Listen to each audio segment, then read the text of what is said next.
Good evening, team. My name is Monique Marshall, and I'm here to analyze the financial statements of Apple, which will include a horizontal and vertical analysis. In addition, I will determine the solvency, liquidity, and profitability of the corporation while analyzing its revenue, expenses, and financial activity. Additionally, I will analyze Apple's strengths, weaknesses, financial trends, and overall financial health. Last, I will compare Apple's general administrative expenses and financials to that of Samsung, a major competitor, to determine comparable results. Tasked to conduct a granular level analysis of Apple's 2021 earnings report as a senior financial analyst, I need to be savvy about the financial position of the company and able to provide critical and needed analyses related to the financial strengths and weaknesses of the organization. Moreover, it will be necessary for me to understand relevant financial materials, including income statements, balance sheets, and statements of cash flows. This will be a great starting point.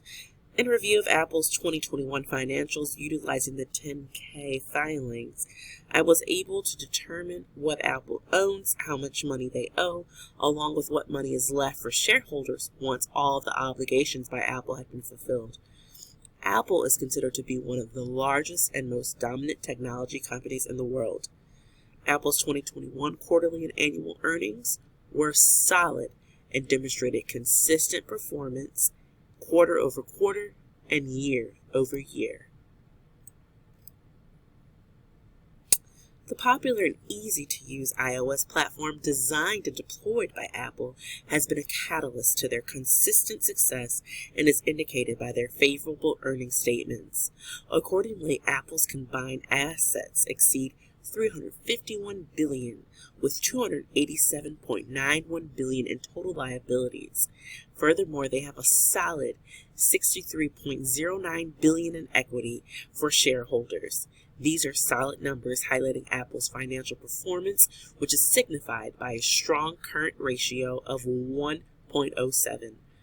As highlighted in our reading, determining a current ratio is important because it provides valuable information about an organization's capability to settle interim debt responsibilities.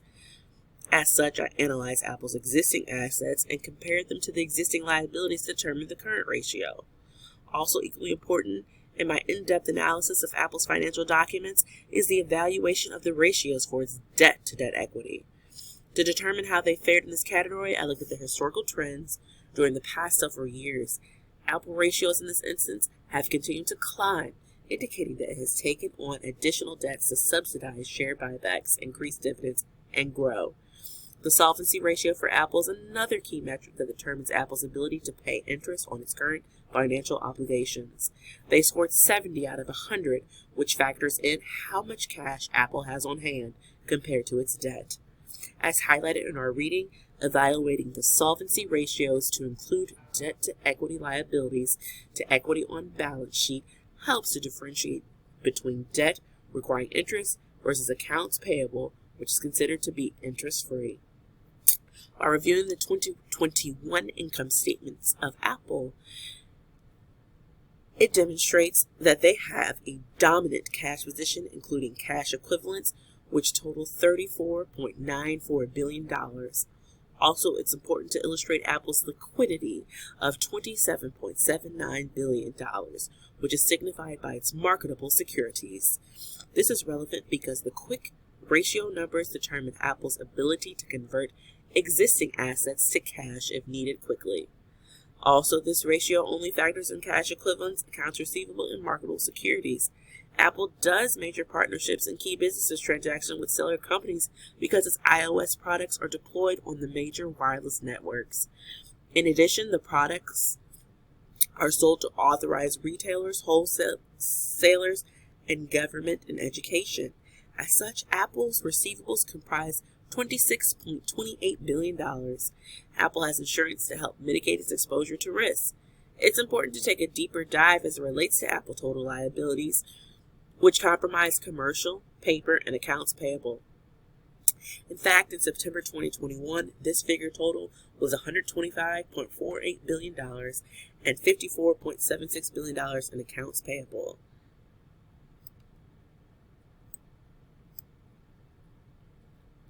The financial ratios provide helpful information and financial data analytics that compares the connection between various sections of the financial reports. Furthermore, they offer financial insight relating to performance during specific periods. In reviewing Apple's 2021 financials, Apple's return on asset ratio was 27.60, indicating Apple's overall profitability relative to its assets. The price to earnings ratio for Apple during this same period was 25.65, which determines the value of the company because it evaluates the share earning, and this is important to investors. As I mentioned earlier, the ability of Apple to cover its financial responsibilities utilizing its current assets are very essential.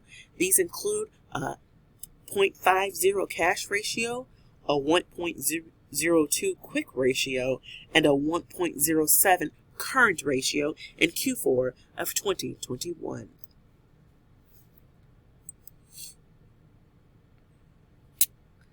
Horizontal analysis provides historical trends and data over similar reporting times.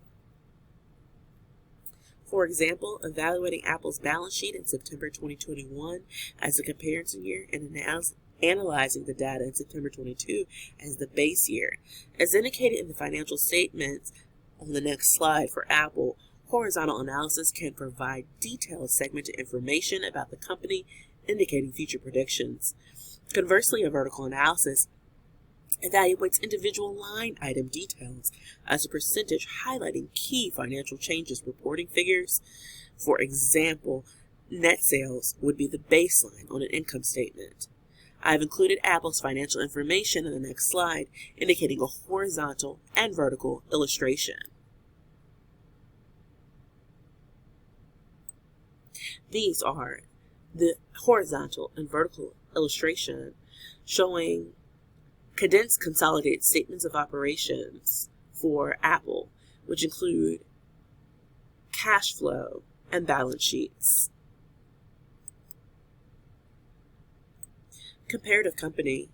The general administrative expense of a company includes relevant financial information and breakdowns of the day-to-day operations, equipment, and administrative expenses to run the business. This would include utilities, rent payments, employee salaries, etc. I have provided a comparative analysis of Samsung's general administrative expenses in comparison to Apple. Samsung general expenses in 2020 and 2021, respectively, are higher than those of Apple. Samsung's SG&A in 2020 was $56,324,816 billion in 2021 and $61,559,601 billion. In comparison, Apple's was $38,668, and in 2022 it was $43,887 respectively. As a result, the SG&A difference between the two companies in 2020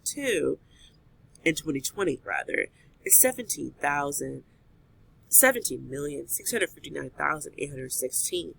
The trend continued in 2021, whereas Samsung's SG&A expenses exceeded Apple's as highlighted in the statements.